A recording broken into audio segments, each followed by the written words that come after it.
Hey guys, we're here in beautiful Salt Lake City, Utah again. We're not looking at the Magnum Peak. This is the 29er. Pretty excited to see this. The reason I wanted to have it as a prop is because it uses the same internally geared hub motor and battery pack. Really high power, very capable for trail riding. And what we're really focused on is the Metro Plus. So, you know, there's a big difference between these two bikes. That one's definitely geared for off-road. It's a little bit sportier, more aggressive, forward-leaning, whereas this one, you've got an adjustable angle stem, a little bit of a rise in that bar, ergonomic grips, comfortable gel saddle, even a suspension seat post. This is meant for cruising around town, maybe going around the neighborhood or commuting, but it has that same powerful motor and very capable battery pack, 48 volt, 13 amp hours. So you can still, climb or get a little bit more zip with that throttle mode. I definitely appreciate this upgrade. Magnum has been introducing more and more models in the past year or so. We're in 2017 right now, and the Metro comes in two flavors. The Metro Plus, it's that diamond high step frame, although there is a nice bend in the top tube. If you just get the regular Metro, it's more of a step through, so this tube comes a little bit lower, sort of like the ladies frame. No shame in getting that though if you're a guy and you have hip problem or knee sensitivity, especially with the rack. If you have panniers or trunk bag already loaded, swinging your leg up and over that isn't as easy as just stepping right through the frame. So anyway, I want to stay focused on this one, but Magnum has an older bike that's called the UI5, and it has that step through design too. And it's $300 cheaper. So you might be like, well, what's the difference between the UI5 and the Metro or the Metro Plus? Well, the UI5 only has a 350 watt motor, whereas this one has a 500 watt nominal motor. It's rated up to 700 watt peaks, and they told me it has 90 Newton meters of torque, which to me sounds kind of ridiculous because the high torque mid-drive motors from Bosch and Brose, they're only like 75 or 80 Newton meters, maybe 90 in some cases. Hub motors aren't quite as efficient, especially for climbing. You're not able to leverage the cassette and everything. But on the other hand, they're not going to grind your gears. They don't require as much thought and sensitivity in shifting. So I feel like this is a really good, affordability approach, one that gives you throttle power because a lot of the mid-drives don't do that. And just in general, it works pretty well. Relatively compact, mostly hidden behind this 8-speed Shimano Acera drivetrain. Acera is 2 steps up from the base model Tourney, and Tourney is what the UI5 uses. So again, the $300 getting you a more powerful motor, a more, powerful and efficient, because this is 48 volt versus 36, a better battery, in short. Higher capacity. You're also getting hydraulic disc brakes, so that's a big deal for some people. You can adjust those levers and bring them in a little bit, and you just don't have to pull as hard. They're a little bit smoother, they feel very fluid, but these ones still have a motor inhibitor right here. It appears that that's only in the left grip, which is interesting to me. Usually it's like, do you want to have it in both or not? The motor's very responsive because they're using the upgraded cadence sensor down here. Very compact, it's not going to get bumped as easily, and it's just not as visually obtrusive as the older ones that had magnets on them. They could kind of get out of alignment. Anyway, it's fairly responsive, but it's not quite as responsive as a torque sensor or a multi-sensor like some of the mid-drives are using, speed, cadence, and torque. This one's just cadence. But the good news is if you're someone like me, you have a sensitive knee and you don't want to push really hard to get going, you don't have to. You can just kind of move your legs a little bit, and coming back to that throttle, you can just give yourself some juice at any level of assist. I love it. That's always active. But you do want to be careful because if you accidentally bump that while you're loading the bike and you haven't turned it off like we have here, the bike could take off on you. So anyway, coming back to stopping power, 180 millimeter Tektro hydraulic brakes. That's awesome. 180 millimeters is plenty. Coming back to the mountain bike setup that we've got over here, I think this one has I'm not sure. I want to double check this. Looks like 180s, same setup. And then this one's actually labeled maybe Tektro or Riga. I think it's the same setup. So they're just sharing a lot of the same upgraded pieces, but they're taking advantage of the Commuter setup. This one has bosses for adding a rear rack, but it doesn't come with it. Whereas if we head back over here to the Metro Plus, it does. And it's a pretty great rack. It's rated at 25 kilograms, which is about 55 pounds. It has a triple bungee adapter built right in. And those little clips that I'm always talking about, you can add yourself a little basket or a trunk bag or panniers, and there's a bit of a block here. I noticed that the rack isn't quite as far back, and nor does it have a support arm down here to really give it that offset from the saddle. So if you're someone who's lowering that saddle really far, notice that it's gonna take up part of the rack, and it might even collide with a trunk bag. Not a huge deal. I think the rack looks really great and panniers would still work well, but it's worth talking about. It's worth considering. Same thing with this light. Spinninga Solo, it uses a couple of AAA batteries. It is not integrated. So you've got this huge battery pack, again, 48 volts, 13 amp hours. Thankfully, it is running the headlight. It is running your backlit display, the motor, but it's not running that rear light. So you come down here, press this little button. Hopefully you remember to do that each time you're gonna go for a ride at night, or if it gets dark, you might have to pull over, turn the light on, and then when you stop, when you get home, you need to remember to turn that off, or you're gonna run those batteries down and then it won't work next time. So inconvenient, but still a fairly nice light. And it's positioned out of the way. So remember I was talking about the saddle and the trunk bag? Imagine that there was a light on the saddle or below the saddle. If you put a trunk bag, it could get blocked. So at least in this case, it's gonna stay out of the way regardless of what kind of cargo you're carrying. Nice aluminum alloy fenders. They've got these mud flaps. Same thing up here at the front. There's a decent amount of clearance. So sometimes when I'm steering and really making a sharp turn and I've got my feet on the pedal, they collide. But in this case, I feel like there's enough room. And the wheels, these are more efficient. Okay, this is a 700C design, 28 inches roughly, 700 by 38C. The larger diameter lowers the attack angle. It gives you more momentum what you are rolling, and they're fairly efficient. I would call these hybrid, so they don't have that knobby tread like on the Peak we were just looking at. But they aren't so thin that you're like road biker where it's uncomfortable. They're striking a nice balance on comfort here. And coming back to those grips and the saddle, these are using imitation leather. This is a gel saddle, and the suspension seat post, even though it's kind of basic, is 30 or 40 millimeter travel, it's still better than nothing. It's better than rigid, so you get a bit of that full suspension feel. And then the Suntour NEX fork, this is very basic in my opinion. There's no lockout, there's no rebound, 63 millimeters of travel. It's great, it gives you enough comfort, but there's not that opportunity to say, hey, there are no bumps where I'm riding for the next couple miles. I don't wanna lose energy and feel that bobbing or that dive. When you really brake hard with those hydraulic brakes, the bike's gonna dive just a little bit. Not the end of the world, but this is one of the places where I think they were saving some money. You know, there are always compromises on stuff like this. Visually, however, I love that it matches the rest of the frame. Sort of a satin black with the blue and gray accents. Also visually, you'll notice that the controller is external to the battery, and that's because this is a high power system, right? We were talking about the 48 volts. It's efficient, but it's also sending more amps back to that motor and giving you power up to 700 watts peak output. It also uses a pure sine wave converter, so a little bit smoother, maybe a little bit quieter. They're definitely paying attention to power and distance with this model, and I appreciate that. Also want to call out the little USB charging port on the side of the battery pack. It's nice that it's not down low where you might kick it, but it's not quite as convenient as if it was built into this display panel up here when you'd have all the wires just conveniently in one place. You might want to get a little right angle USB adapter or something so that your cable isn't coming out as much, it just kind of goes up. And they do sell those on Amazon and elsewhere. Little power button here shows you how much battery capacity remains. I think you could take that off and even use the battery as a USB like energy bank off the bike, which is cool. I happen to have the keys here, so I'm gonna try to unlock this thing like this. It is like spring loaded, so I do like that. It automatically kind of relocks. So anyway, pull the handle, tip the battery out. Yeah, it's like 9 pounds. It's fairly heavy battery, but again, it's high capacity, and that weight is positioned very well, low and centered on the frame. I guess that's kind of it, right? Like getting a close look. We have the charger right over here. 2 amp charger, not as fast as it could be.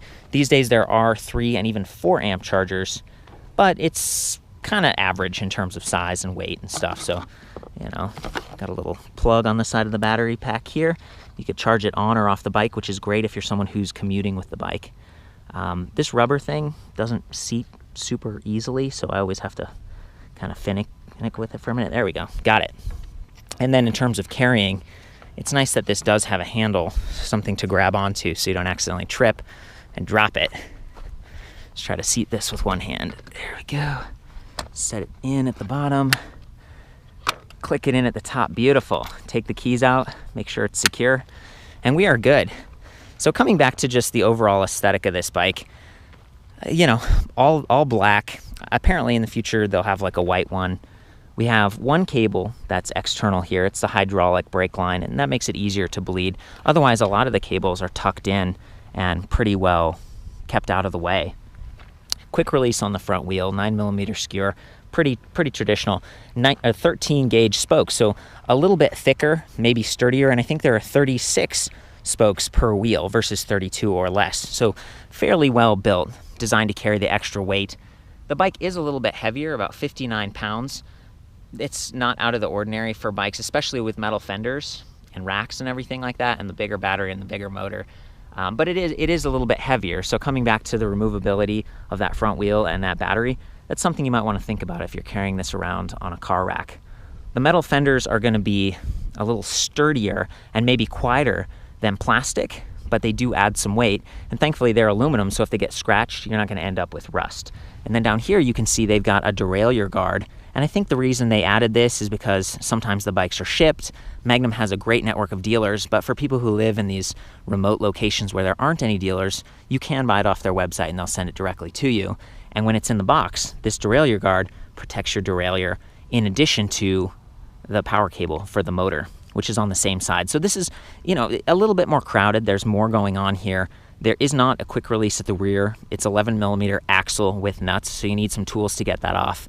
If you get a flat tire, it's a lot more work to do the rear. But thankfully, these are e-bike ready, e-bike specific tires, Schwab E-Marathon, and they have Performance Line green guards. So that's puncture protection built right in, along with a reflective sidewall stripe.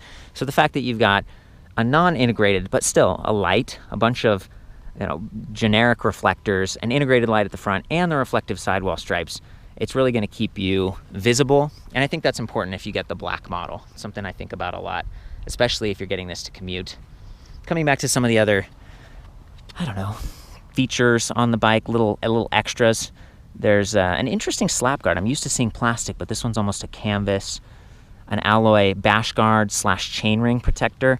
And that's good if you have pants on. Like I wore these pants today so I could see, is it going to kind of protect it? What's it like if you're commuting to work? One of the big benefits of an electric bike is you could commute on a warm day like this without getting quite as sweaty. So you've got the throttle and you've got some extra support along the way.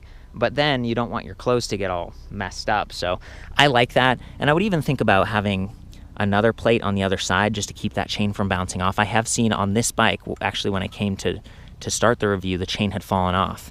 So I wasn't riding. I don't really know what the situation was, but it can bounce off occasionally. And then you got your hands all greasy having to fix that on the go. So at least there's a protector on one side. Pro wheel, standard 170mm cranks, Welgo alloy platform pedals. Really nice touch point. I like these because they offer a bit more surface area and good traction. The nubs aren't super sharp because they are not adjustable height. So you're not going to slip off, but if you do, you might not scrape your shins up as much. This has a square tapered bottom bracket, a little bit more basic, not quite as nice as splined or something that's like for mountain biking, but I think that's fine for a bike like this. It works out pretty well. It's available in one size, and again, one color for now, but I think they might be working on something in the future. Got the flick bell, tapered head tube, adjustable angle stem. So this is something, even without tools, you can lower it, you can raise it, and give yourself that nice upright sort of Dutch body position. That's actually my preference, just as someone who has a sensitive back and neck.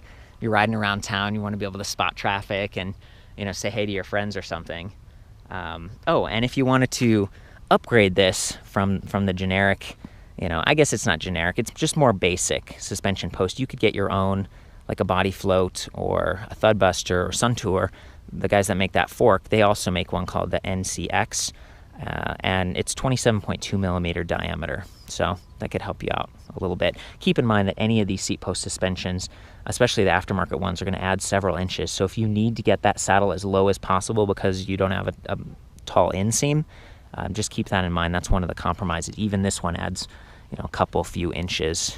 That is, yes, awesome. Oh, and I'm going to complain about one more thing here. I love that it has a kickstand and that it's adjustable length, but I don't love that it's mounted in the middle versus back here because the crank arm can collide with it, right? And that happens to me all the time when I'm getting a bike out, trying to back it out of my garage, and then it hits the pedal and you kind of got to lift the rear wheel or go forward for a minute or something. It's a minor inconvenience, but it is inconvenient. And that's a little area that you could think about when you're comparing models and stuff.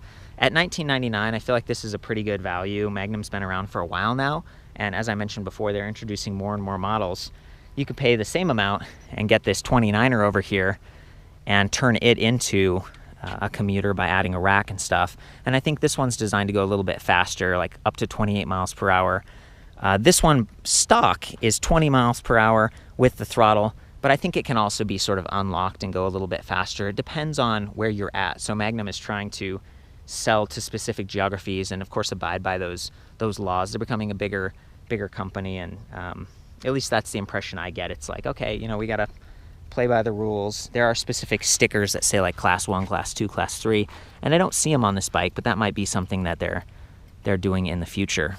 So with that, I might hop on. I'm gonna show you the bottom bracket again. You can see the couple cables and stuff, but otherwise fairly well protected, and I like that the controller blends in. Okay, hold the power button for a second. Display comes to life fairly quickly, and if you press the power button again, it actually does backlighting. You can't see it because it's so bright out right now, but the interesting thing is that doesn't control the headlight. So a lot of times there's like a lights on off button. Some displays are always backlit, which can be a bit annoying. Bosch in particular, it's a minor gripe, but it's like if it's a full moon or maybe you have really good vision or something, you don't want the display distracting you. I like that this one can go on and off manually, but that's the same thing for the headlight. You actually have to press the power button on top of the headlight right here in order to get it working. And to me, it's nice that it's wired in, and there's a brake point right there. So if you really swing the bike, whoa boy, like that, maybe you're crashing, and the bike is getting out of control. Actually, that was perfect, because see how it pulled the light and the light's like misaligned now? It can break away. In fact, it looked like it was almost starting to break away without breaking the cables. So some of the older Magnum bikes, the cables could get messed up and you could have permanent damage versus just a little connector getting loose. And, you know, I'm doing this with one hand, but the bike is a little bit heavier. Like I was struggling to catch it as it tumbled down there. Coming back to the display. This is a monochrome backlit display, fairly large, not removable. So I talked about taking the battery off or maybe the wheel. If you're Commuter, it's great to charge the battery inside, but you leave this fancy display out, potentially in the sun all day or at the rack where it could get scratched. The more affordable bikes like this, they never have removable displays. It's something I'd love to see from Bafang or Das Kit, these Asian manufacturers that produce a lot of this equipment. You know, at least it swivels, and I think it's fairly well sealed. The button pad is relatively easy to reach, but you just can't take it off. So some people, they take their helmet off and they put it over and buckle it at the bottom just to kind of keep people, you know, out of sight, out of mind kind of thing. Anyway, there's a power indicator on the left, pedal assist level on the right. It starts in 1, but you can go down to 0, throttle only mode. Remember, that throttle is live. So, you know, if I hit this right now, the bike can take off on me. Speed in the middle, a whole bunch of trip stats on the left. So if we press set, it goes from trip 2, odometer, gives you a whole bunch of feedback, and it's relatively just separated here. It's not overwhelming. I like the way this display is laid out. Battery management system, it shows your voltage, which over time you can start to get a feel for what voltage does the battery stop at, and you can become a little bit more sophisticated if you want, but for everyone else, there's just this standard 5-tick battery infographic, 20% increments. It's not the best thing in the world. I'd prefer a percentage that's much more precise, but you know, that's not uncommon in the space. And then those levels of assist, and you can go all the way through. So I'm at 0 right now, I can go down, and now I'm at 6. I'm at the highest level of assist. I'm gonna start the ride off in level 3 and show you that cadence sensor in action. Remember, it's right there, really compact, out of the way. There's gonna be a bit of a delay, but it's not bad. There we go. So I'm gonna move my pedals.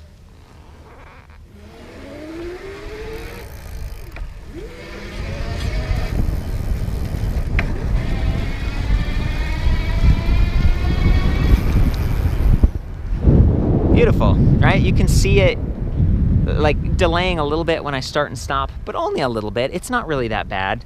And to get started from like a stop sign or a stoplight, you know, you've got that variable speed throttle, so I can even just a little bit, just be real gentle with it, or I can blast it and go for that high speed if I want to.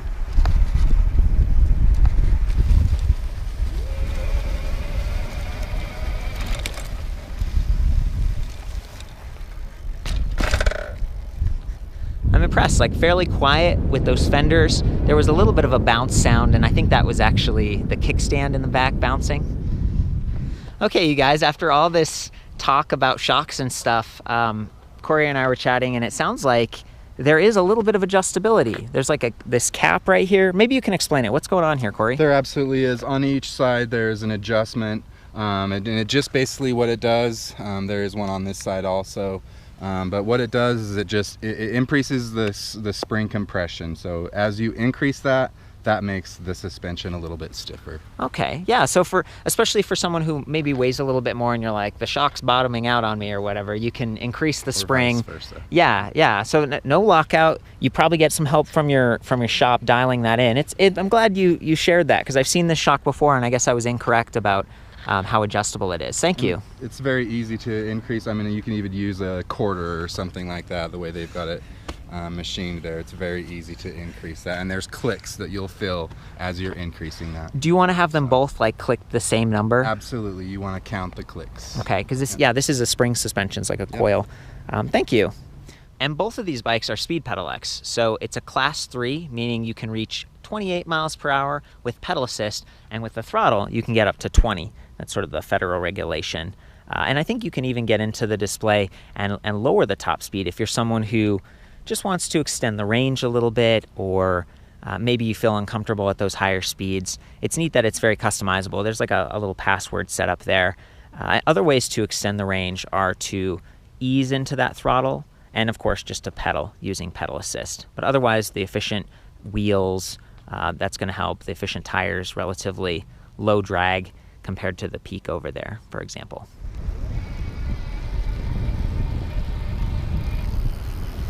I just switched down to level 1. That's going to give me greater range, and it feels a little bit just kind of gentler, a little bit smoother. I like that. For some people, level 1 might even be like plenty. For me, it's working great. And again, that throttle, because it's variable speed, it goes all the way up. So I'm going to go up this hill here.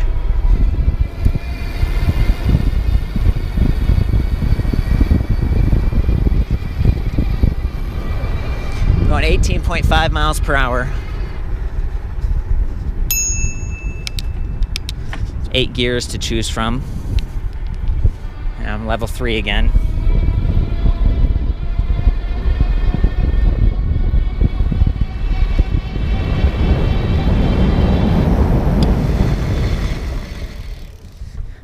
Very smooth with those brakes. I'm able to do it with just one hand. And look at that view. That's the Capitol building right down there. Just wonderful. Such a beautiful day. Last time I was here, it was snowing.